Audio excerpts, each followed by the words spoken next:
Good morning all of you. Today in this video we will discuss about the some naming of the coordination compounds.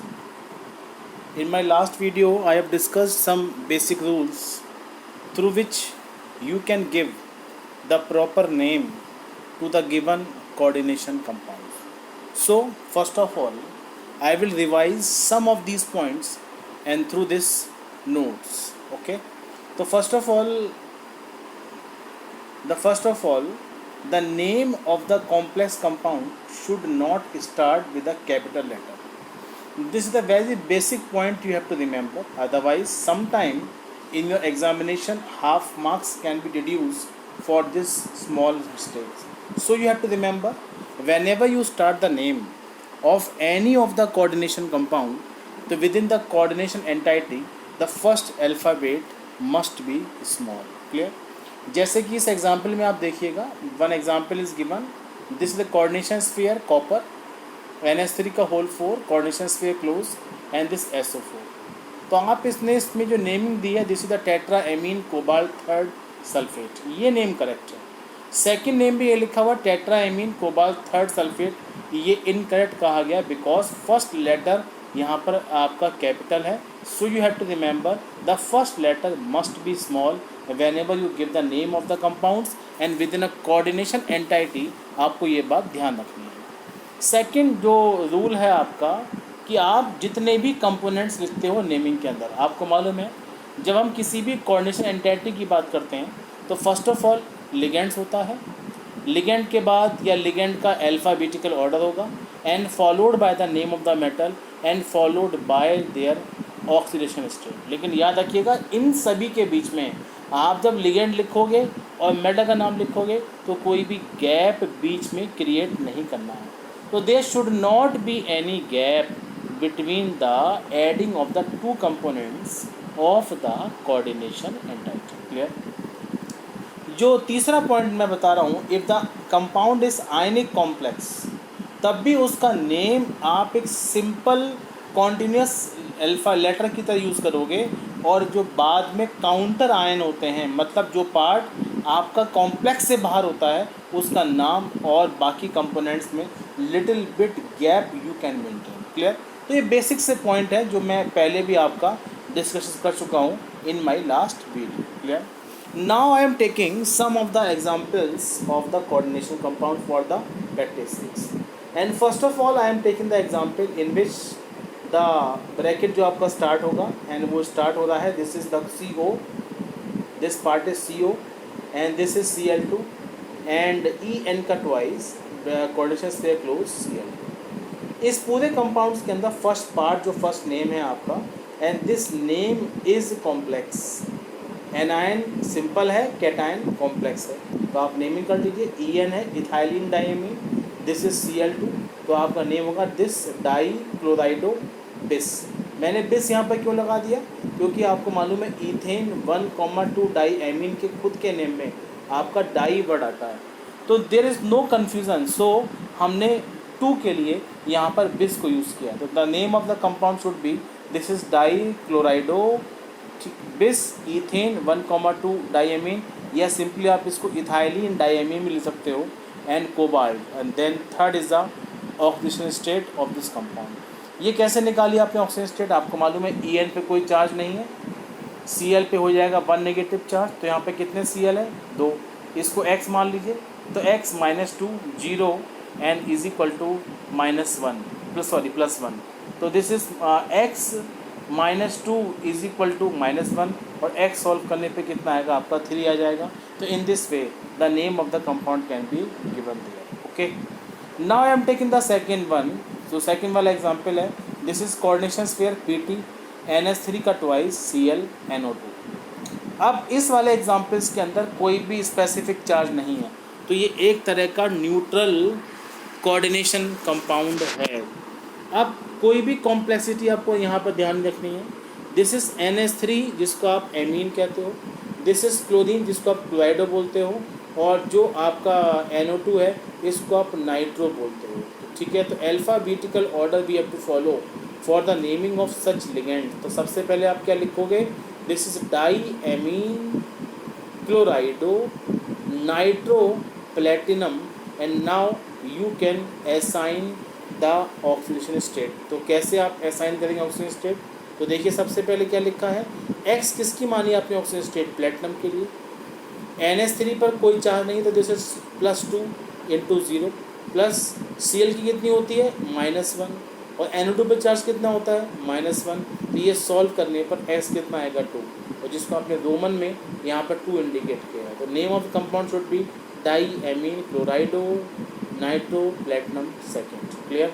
तो this is the naming of the coordination compound. So for the same account अब मैं कुछ और भी example ले रहा हूँ, जैसे कि मान लीजिए यहाँ पर फर्स्ट एग्जाम्पल्स है, this is the coordination sphere Ag NH3 का twice bracket close 1 positive charge. यहाँ पर एनायन को इंडिकेट नहीं किया गया है। जब ऐसे किसी कंपाउंड की आप नेमिंग करोगे तो लास्ट में आपको आयन वर्ड इंडिकेट करना है। तो अल्फ़ाबेटिकल ऑर्डर के अकॉर्डिंग एक ही तरह का लिगेंड है, तो name of compound is di ammine silver first ion. First यहाँ पर कैसे आया, आपको मालूम है NH3 पर कोई चार्ज नहीं होता, ठीक है। तो X इसको मान लीजिएगा ऑक्सीजन स्टेट को, तो X +0 = +1, तो X की वैल्यू कितनी आएगी +1, जिसमें आपने यहाँ पर प्लस रोमन में इसको 1 इंडिकेट कर दिया। In a same way second example, there should not be any confusion. यहाँ पे 2 टाइप के लिगेंड्स हैं, एक क्लोरीन है और एक आपका एमीन है। तो अल्फ़ाबेटिकल ऑर्डर के अकॉर्डिंग पेंटा एमीन, क्योंकि 5 एमीन है, और this क्लोराइडो cobalt third ion and third is the oxidation state of this example, clear. ऐसा ही तीसरा एग्जाम्पल है। अब फोर्थ एग्जाम्पल को ज़रा ध्यान से सुनिएगा, why the fourth one is important. यहाँ पर ONO लिखा है, NO2 भी पॉसिबल हो सकता था और ONO भी पॉसिबल हो सकता था। आपको मालूम है ऐसे लिगेंड्स जिसमें एक से ज़्यादा डोनर एटम प्रेजेंट होते हैं, ऐसे लिगेंड्स को आप क्या बोलते हो, एम्बीडेंटेट लिगेंड्स। क्या बोलते हैं आप उनको, एम्बीडेंटेट लिगेंड्स, ठीक है। तो ऐसे एम्बीडेंटेट लिगेंड में क्या करना है आपको, अब अल्फ़ाबेटिकल ऑर्डर पे ध्यान दीजिएगा। तो ये CO कोबाल्ट है, क्लोरीन है, ये इथाइलिन डायमीन है और दिस इज़ द O, मतलब ये जो आपका नाइट्राइटो है, ओके। तो अल्फ़ाबेटिकल ऑर्डर के अकॉर्डिंग क्लोराइडो बिस, क्लोराइडो बिस क्यों लिखा आपने, आपको मालूम है इथेन 1,2 डायमीन के लिए आप बिस लगाओगे, तो क्लोराइडो bis ethane 1,2 diamine nitrito O। हम O को क्यों स्पेसिफाइड कर रहे हैं, आपको उस डोनर एटम को इंडिकेट करना पड़ेगा एम्बीडेंटेट लिगेंड में जो इलेक्ट्रॉन का पेयर डोनेट कर रहा है। अगर यहाँ पे N होता डोनर एटम, मतलब ये NO2 होता, तो आप यहाँ पर N को इंडिकेट करते। डोनर एटम O है तो आपने नाइट्राइटो O लिख दिया डैश लगा के, and then cobalt, and third is the oxidation state of this compound. तो एम्बीडेंटेट केसेस के लिए भी आपको ये बात पर्टिकुलरली याद करके चलनी, ठीक है। आई am taking the one more example, जिसमें आपने लिखा है दिस Fe H2 का ट्वाइस Cl का 4 1 नेगेटिव आयन, ये अभी एनायन है, ये खाली एनायन वाला पार्ट प्रेजेंट है।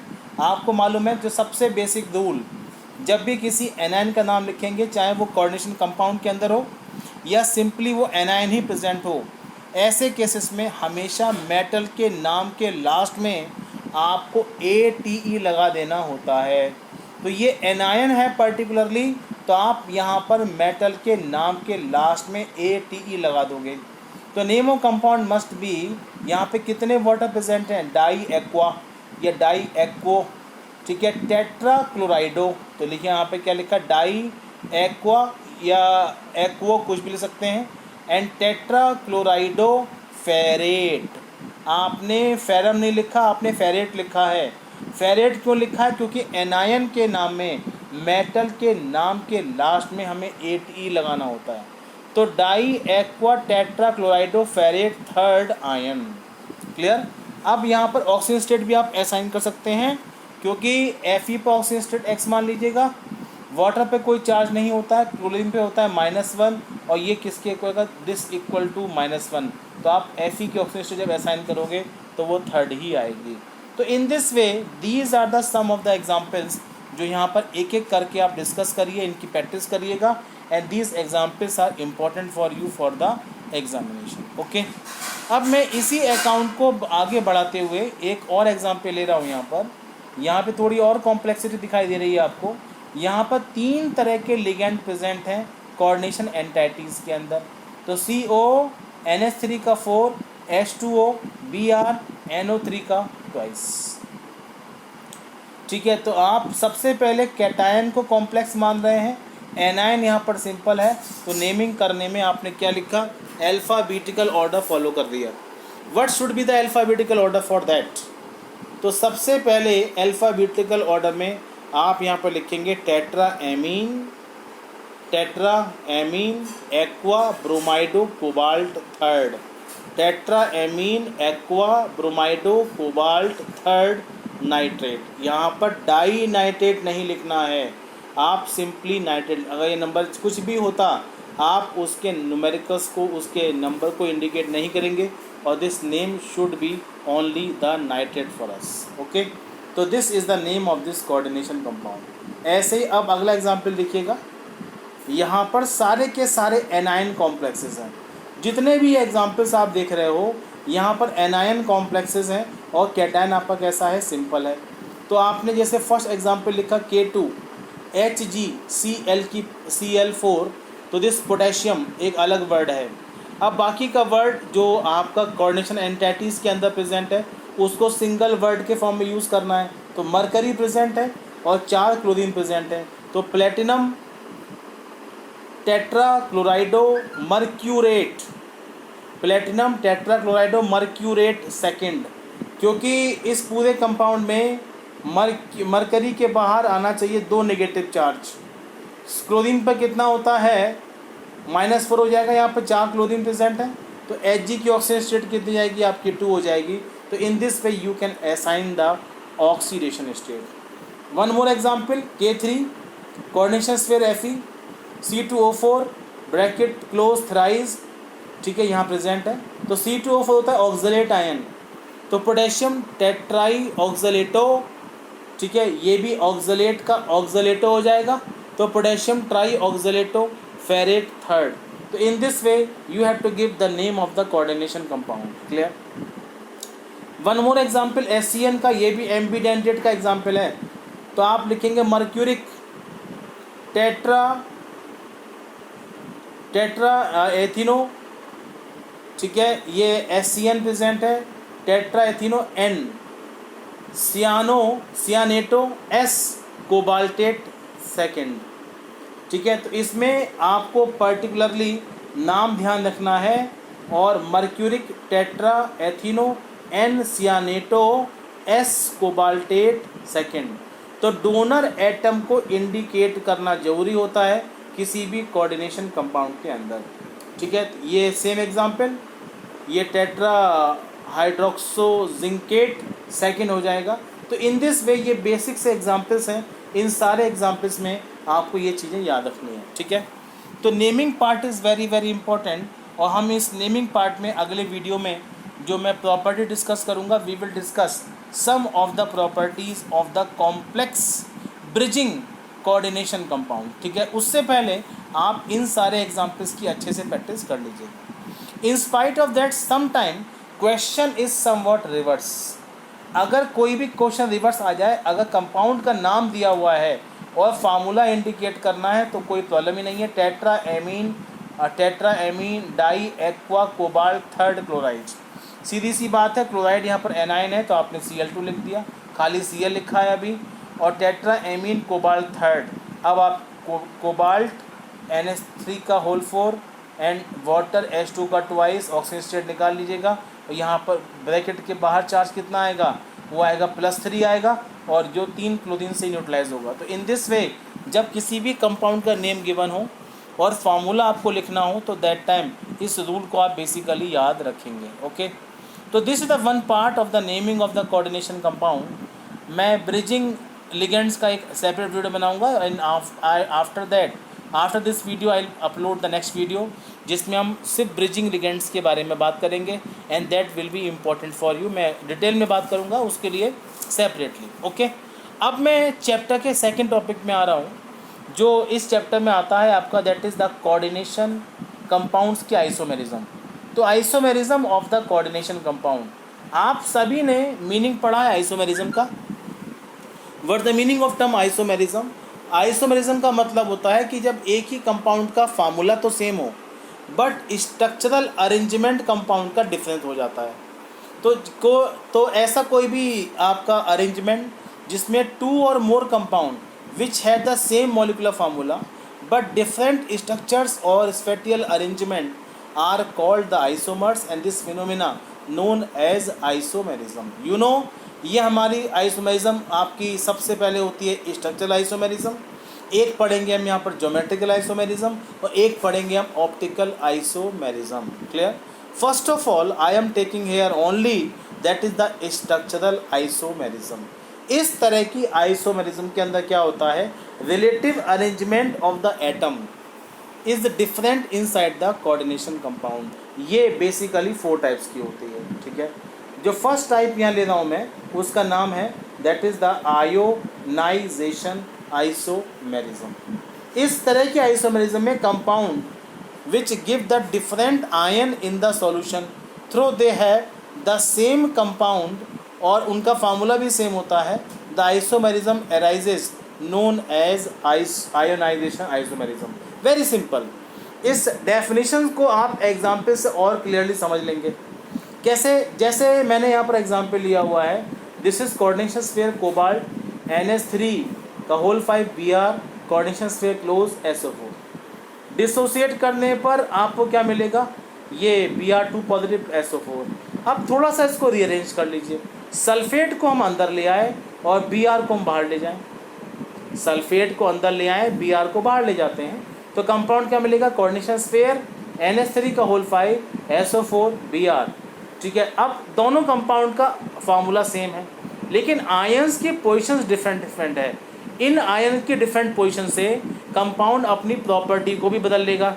ये रेड वॉयलेट कलर का कंपाउंड है और ये सिंपली रेड कलर कंपाउंड होता है, लेकिन दोनों कंपाउंड का फार्मूला सेम है and this type of the isomerism arises known as ionisation isomerism. Few more examples are also there. इन सभी एग्जाम्पल्स के अंदर वही कंडीशन है, ये NO2 और Cl2 पे ध्यान दीजिएगा, ये एक Cl अंदर से बाहर चला जाएगा और NO2 बाहर से अंदर आ गया तो ये सेकेंड कंपाउंड। तो ये 2 अलग अलग कंपाउंड हैं जिनका टोटल फार्मूला तो सेम रहेगा लेकिन प्रॉपर्टीज़ में वास्ट डिफरेंस होता है। सेम एग्जाम्पल अगला है आपका और ऐसे ही ये चारों एग्जाम्पल हैं। तो आपके एग्ज़ाम में पॉसिबल क्वेश्चन इस पर किस तरीके से आएगा, 1 compound pair is given to you and in examination questions क्या मिलेगा, identify the type of isomerism shown by these examples. तो that time you have to remember and उन एग्जाम्पल्स को देख के आपको पता लगाना पड़ेगा कि कौन सी आइसोमेरिज्म पॉसिबल है। अब मैं आता हूँ स्ट्रक्चरल आइसोमेरिज्म की सेकंड टाइप जिसका नाम है हाइड्रेट आइसोमेरिज्म। इसको हम सॉल्वेट आइसोमेरिज्म के नाम से भी जानते हैं। इसमें क्या मिलेगा, वाटर मॉलिक्यूल का नंबर ब्रैकेट के अंदर और ब्रैकेट के बाहर अलग अलग हो जाता है। आप एग्जाम्पल से समझ लीजिएगा, जैसे मैंने यहाँ पर एग्जाम्पल लिया है कोऑर्डिनेशन स्फीयर क्रोमियम वो H2O का 6 कोऑर्डिनेशन स्फीयर क्लोज Cl3। ये कंपाउंड वॉयलेट कलर का कंपाउंड है। अब वाटर मॉलिक्यूल अंदर से कम हो गए, बाहर चले गए और एक क्लोरीन बाहर से अंदर भी आ जाता है तो यहाँ पे Cr H2O का 5 Cl Cl2 और एक वाटर बाहर चला जाएगा। तो एक वाटर की पोजीशन चेंज करने से कंपाउंड बदल जाएगा और वॉयलेट से it becomes the blue green in colour. तो this type of the isomerism known as hydrate isomerism, जिसमें वाटर मॉलिक्यूल का नंबर अंदर और बाहर ब्रैकेट के अलग अलग हो जाता है। Is it clear? तो this type of the isomerism known as the second type जिसका नाम है हाइड्रेट या सॉल्वेट आइसोमेरिज्म। इन चारों एग्जाम्पल्स के अंदर आप वही प्रॉपर्टी नोटिस करेंगे, वाटर मॉलिक्यूल्स का नंबर अंदर और बाहर आपका डिफरेंट होगा, या अंदर से बाहर कुछ वाटर चले जाएंगे और वाटर ही शिफ्टिंग होती रहेगी। अब आता है तीसरा isomerism. In this third isomerism आप क्या नोटिस कर रहे हैं, इसे बोलते हैं कोऑर्डिनेट आइसो या कोऑर्डिनेशन आइसोमेरिज्म। जरा ध्यान दीजिएगा, कोबाल्ट और क्रोमियम ने अपनी पोजीशन चेंज कर ली थी। जहाँ कोबाल्ट था वहाँ आ जाता है क्रोमियम, और जहाँ क्रोमियम था वहाँ आ जाएगा कोबाल्ट, ठीक है। तो this type of the isomerism in which the total distribution of the ligand is different. Metal के एटम भी वही रहते हैं, लिगेंड भी वही रहते हैं, लेकिन वो अपनी पोजीशंस को बदलते रहते हैं। And this isomerism arises known as the coordination isomerism. तो इन ऑल 4 एग्जाम्पल ये चीज़ आपको ध्यान करके अच्छे से चलना है। अगली कैटेगरी आती है आपकी, this is the linkage isomerism. The fourth type is the linkage isomerism. Clear. इस लिंकेज आइसोमेरिज्म के अंदर आपको क्या एग्जाम्पल मिल रहा है, जैसे ये मैंने एग्जाम्पल लिया है, इसमें कोई ना कोई ऐसा लिगेंड प्रेजेंट होगा जो एम्बीडेंटेट लिगेंड हो। What do you mean by the term ambidentate ligand? You know, एक ही लिगेंड में डोनर एटम अलग अलग हो जाते हैं। Everything is same in this compound, लेकिन NO2 पर ध्यान दीजिएगा और यहाँ पर ONO पर ध्यान दीजिएगा। सब कुछ सेम है कंपाउंड में, यहाँ पर डोनर एटम ऑक्सीजन है और यहाँ पर डोनर एटम नाइट्रोजन है। तो this penta ammine nitrito O cobalt third ion, और ये penta ammine nitrito N cobalt third ion, ये रेड कलर कंपाउंड है और ये येलो कलर कंपाउंड है। तो कोई ना कोई एम्बीडेंटेट लिगेंड का प्रेजेंट होना एंड इस तरह की आइसोमेरिज्म को क्रिएट करता है। इन दीज एग्जाम्पल्स ध्यान दीजिएगा बेटा, SCN और दूसरा एग्जाम्पल है NCS। डिफरेंस समझ में आ गया? यहाँ पर NO2 प्रेजेंट है, यहाँ पर ONO प्रेजेंट है, यहाँ पर SCN प्रेजेंट है, यहाँ पर NCS प्रेजेंट है। तो ये सभी एम्बीडेंटेड लिगेंड के पेयर आपके सामने प्रॉपर्ली इंडिकेट हो जाते हैं। तो this type of the isomerism is also possible, जो आपको एग्जाम्पल में करनी है। अब मैं आपकी जो नेक्स्ट 2 वीडियो अपलोड करूँगा, उन वीडियो में I will make a separate video, बहुत इंटरेस्टिंग वीडियो होगा, ध्यान दीजिएगा आप लोग। उसमें हम डिस्कस करेंगे the naming of the bridging ligand, और in the next type of the isomerism we will discuss about the optical isomerism as well as the cis and trans, या फिर सिंपली आप कह सकते हैं this is the stereo isomerism. तो optical isomerism and cis and trans, ये geometrical isomerism का part हम नेक्स्ट वीडियो के अंदर डिस्कस करेंगे। And do practice of all this example जो मैंने यहाँ पे कंटेंट के साथ आपको प्रोवाइड करा।